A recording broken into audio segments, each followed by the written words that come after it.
최근 소녀상이 철거될 수 있다는 일본 언론들의 보도가 잇따르면서 소녀상의 주먹엔 더욱 힘이 들어가고 있습니다. 협상의 조건으로 정부가 3년 되든지 하는 것 자체가 하나의 벌건이죠. 소녀상은 치마 저고리를 입은 14세에서 16세 무렵의 소녀가 의자에 앉은 두 손을 움켜쥔 형상으로 위안부 피해 할머니들이 일본군에 끌려갔던 시절의 모습을 재현했습니다.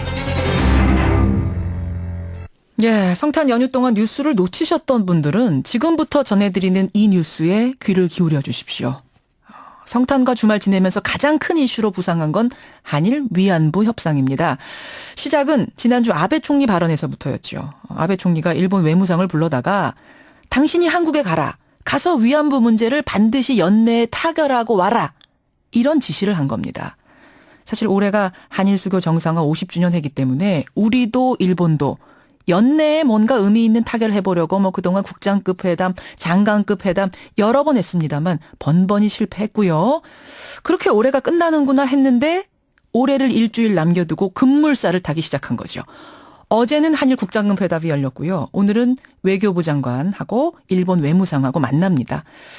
아직 일본이 어떤 보따리를 내놓을지 공식적으로 알려진 건 없습니다만 일본 언론 보도에 의하면 총리가 사죄의 편지를 쓰고 그걸 일본 대사가 위안부 할머니들 앞에서 읽고 일본 정부 예산으로 개개인에게 보상을 한다. 이겁니다. 핵심 쟁점은 두 가지인데요. 하나는 일본이 위안부 문제에 대한 법적 책임도 인정하느냐 여부고요. 또 하나는 일본이 집요하게 요구하고 있는 부분.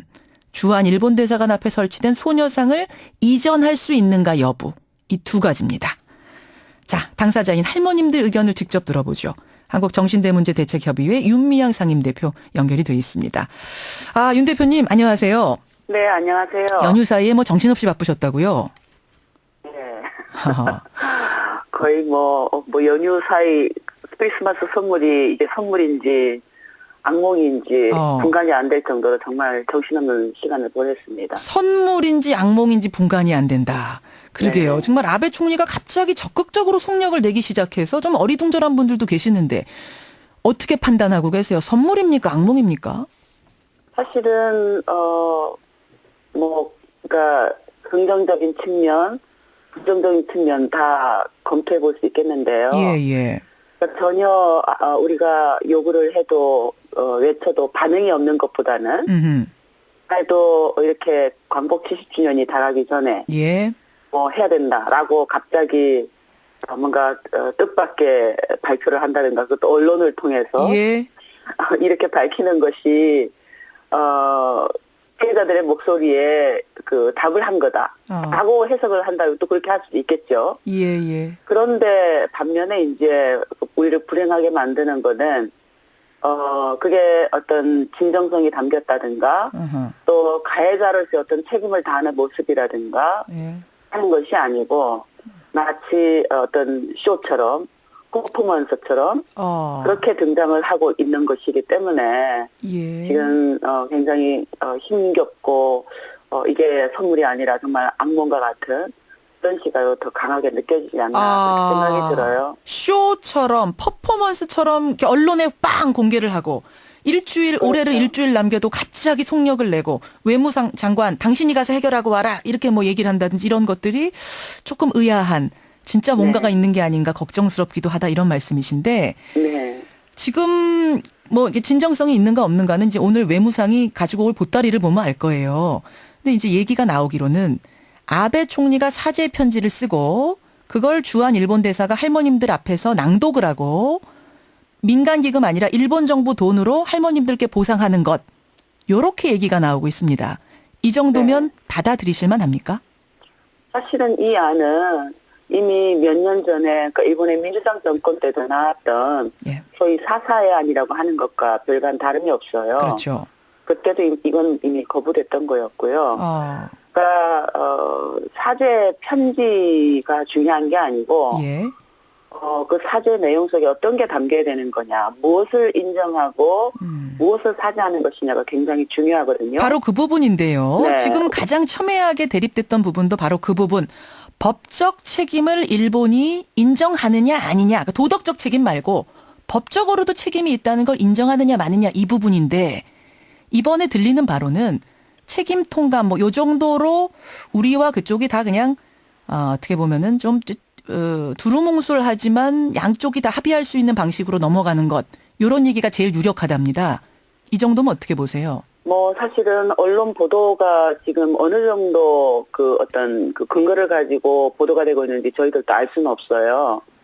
저희들도 알 수는 없지만 예. 뭐 말씀하신 것처럼 오늘 외상이 어떤 보따리를 풀어놓는지 또 그 풀어놓는 보따리에 대해서 우리나라 외무부 장관이 그게 어떻게 또 더 나은 결과를 끌어낼지 예.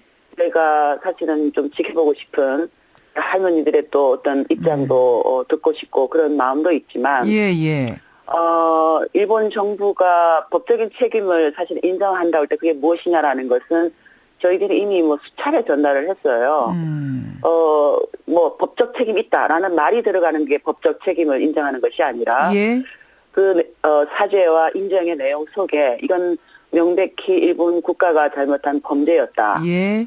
그걸 인정하는 것은 꼭 법적인 책임을 법적 책임이 있다라고 인정하는 것이죠. 그렇죠. 국가의 잘못이었다. 예. 그렇죠. 국가가 잘못한 것이었다. 이건 범죄였다. 그래서 국가가 책임을 통감한다. 예. 라는 부분들, 그런 부분들이 들어가야 되는 것인데 지금까지 나온 바에 의하면 아직 그런 어떤 방식, 뭐에 대해서 사죄하는 것인지 책임을 인정하는 것이 부분이 나와 있지 않아요. 맞아요. 예. 나와 있지 않기 때문에 예. 오히려 우리들에게 계속 더 알려지고 있는 것은 그거를 해결하면, 그걸 얘기를 하면 예. 이러한 것을 너희가 해결해야 된다. 오히려 한국 정부에게 뭔가 더 책임을 가하고 있는 이런 모습들이 더 강해서 이 내용이 정말 무슨 진짜 좋은 게 들어가 있는 건가, 한국 정부에 이렇게 강하게 압력을 넣는 것이라면 알겠습니다. 하는 생각이 들 정도입니다. 그 국가의 잘못이었다. 국가 책임이란 부분이 정확하게 명확하게 들어가지 않으면 예전과 다를 바가 없다. 못 받는 건 여전하다. 이 말씀이시죠? 그렇죠. 예. 받아들일 수 있는 명분이 없죠. 피해자들 입장에서는. 또 한 가지 쟁점은 뭐냐면 일본이 계속해서 집요하게 지속적으로 요구하고 있는 부분. 바로 위안부 소녀상 이전 문제입니다. 지금 전 세계 24개국의 그 소녀상이 있는데요. 다른 건 차치하고 주한 일본 대사관 앞에 있는 그 소녀상 하나는 좀 이전해달라. 이게 일본 요구거든요. 어떻게 네, 보십니까? 그렇죠. 예. 사실은 이 요구는 뭐 오래전부터 계속 언론을 통해서 흘러나와서 예. 11월 달에 제가 이 너무나 이런 목소리들이 높아서 이게 도대체 어떻게 되는 건가 해서 일본에 가서 일본 기자들에게 기자회견을 통해서 밝혔던 적이 있어요. 예. 오죽하면 우리가 그랬겠는가. 사실은 참 기가 막힌 상황인데 지금 상황은 예. 소녀상을 철거하라라는 조건을 내거는 것 자체는 이건 뭐 위안부 문제 해결의 의지가 없는 것이다. 제가 앞에 퍼포먼스다 쇼가 아닌가라는 그 생각을 가질 수밖에 없었다라는 건 바로 그 부분이거든요. 정말 아베 총리가 이 위안부 문제에 대해서 연내 타결을 할 그런 목적이 긴급함, 어떤 시급함, 예. 중대함이 있었다면 예. 이렇게 전제 조건을 내거는 건 이거 문제 해결을 어떤 바라는 의지가 이건 진정성이 아니다라고 볼 수밖에 없는 거죠. 소녀상 이전을 전제 조건으로 가지고 오면 그건 이미 진정성 없는 거다. 그런 거죠. 왜냐하면 가해자는 피해자에게 이런 조건을 내걸면 안 되죠. 가해자는 가해자가 무엇을 해야 될지 책임을 다하는 것으로 보여줘야 되는 거죠. 근데 이제 일본에서는요. 근데 마치 자기들이 오히려 권한을 쥐고 있는 것 마냥. 너희들 이거 어떤 해석을 가질 수 있냐면은 한국은 소녀상 철거한다는 약속을 안 해서 우리는 위안부 문제 해결 안 했다. 사후에 이 문제가 제대로 되지 않았을 경우 그 책임을 또다시 피해국가 피해자들, 피해국 사회에 있는 NGO들 책임을 그렇게 몰고 가려고 하는 어떤 스스로까지 읽혀지는 거죠. 굉장히 폭력적인 그런 제안입니다. 이것은. 전제 조건을 달면서 뭔가 안 됐을 경우엔 니들 탓이야라는 걸로 그렇죠. 수작을 부리는 게 아닌가 이런 걱정. 근데 일각에서는 국제법상 대사관 앞에다 조형물 세우는 거는 국제법에 저촉된다 이런 해석도 있더라고요. 이 얘기는 들어보셨어요? 네, 사실은 어떤 공간, 대사관 앞에 그 나라를 모욕하거나 할 수 있는 그런 어떤 시설물을 설치하는 것은 불법이다. 그러니까 하면 안 된다라는 조항이 있어요.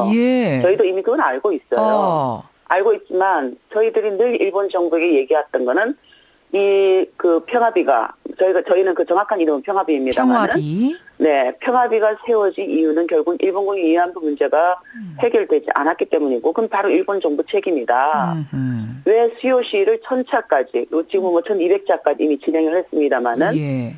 수요시가 1000차까지 올 수밖에 없었던 이유는 바로 일본 정부가 제공했던 것이었고 무엇보다도 너희들은 그 계속 모욕적인 어떤 일본 정부를 모욕하는 그런 시설이 설치되면 안 된다라고 하고 있지만 예. 평화비는 일본 정부에 대한 분노도 없고 일본 정부를 뭐 미워하는 뭐 반대하는 이런 것도 없다. 거긴 그냥 역사가 앉아있을 뿐이고 예. 특히 평화비 머릿돌에도 일본 정부를 미워한다 반대한다는 용어가 없어요. 단지 1992년 1월 8일 시작한 수요시가 2011년 12월 14일에 1000차가 되니 그동안 이렇게 1000차가 되기까지 20년이 넘도록 수요시를 계속해온 할머니들의 그 숭고한 뜻을 정신을 알겠습니다. 기리기 위해서 평화비를 세운다라고 되어 있어요. 기념비지 이게 모욕하거나 혐오하려는 것이 아닌데 이걸 왜 당연하죠. 혐오시설이라고 지금 얘기를 하고 철거하라고 당연하죠. 주문하느냐. 이거는 술수다, 쇼다, 퍼포먼스다, 진정성을 의심하게 하는 행동이다. 이런 말씀이시네요. 네, 그렇습니다. 알겠습니다. 그런 전제 조건 자체를 달면 안 되죠. 예, 어떤 지금 입장이신지 알겠네요. 법적 책임 부분, 소녀상 이전에 대한 요구 부분, 이 핵심 쟁점 두 가지가 오늘 어떻게 풀려나가는지 우리 관심 가지고 지켜봐야겠습니다. 고맙습니다, 대표님. 네, 고맙습니다. 네, 한국정신대문제대책협의회 윤미향 상임대표였습니다.